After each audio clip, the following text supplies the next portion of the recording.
applicable. Yes, the I agree. idea. Look, I got this friend of mine who woke up one day. He went out clubbing, went out to a nightclub, felt sick, collapsed, woke up, and they'd chopped off all 4 limbs. Right, so he had quadruple amputee.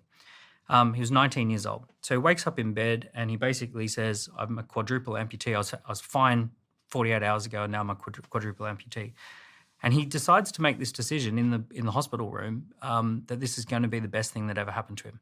And he makes that decision. Right? Even that is a consequence of him and his wiring. What I'm trying to understand is, but he ended up starting a clinic, and it's a multi-million-dollar clinic. Yeah. I mean, it's incredible and he's what the people exception, can do. not the rule. It's incredible what people do. But you only need a few people to succeed, and the whole economy starts to improve. We actually, in this UK, we only, at the peak of our entrepreneurial, like, blitzing it, where we're doing so well, there was only 40,000 scale-ups. 40,000 companies were creating jobs growth, higher wages. Family. And where are they the average going? British family can barely afford to feed the kids and turn the heating on. So why are you going to start a business here when the customers are absolutely impoverished? Look, it corresponds with a new tax that we brought in, which was we ended the non-dom scheme. So the non-dom scheme basically said if you're living in the UK, but you've got businesses all over the world, then we only tax you on what you've got in the UK. And if you die in the UK, we'll only tax you on your UK assets for inheritance tax if you're a non-dom.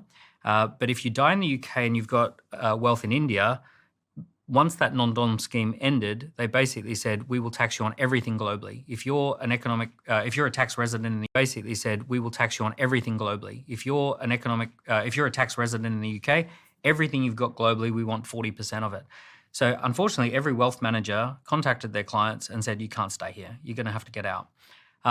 It's gotten really bad. 1,000 people a month are leaving, and in the UK, 1% of people pay 30% of the taxes, 10% of people pay 60% of the taxes.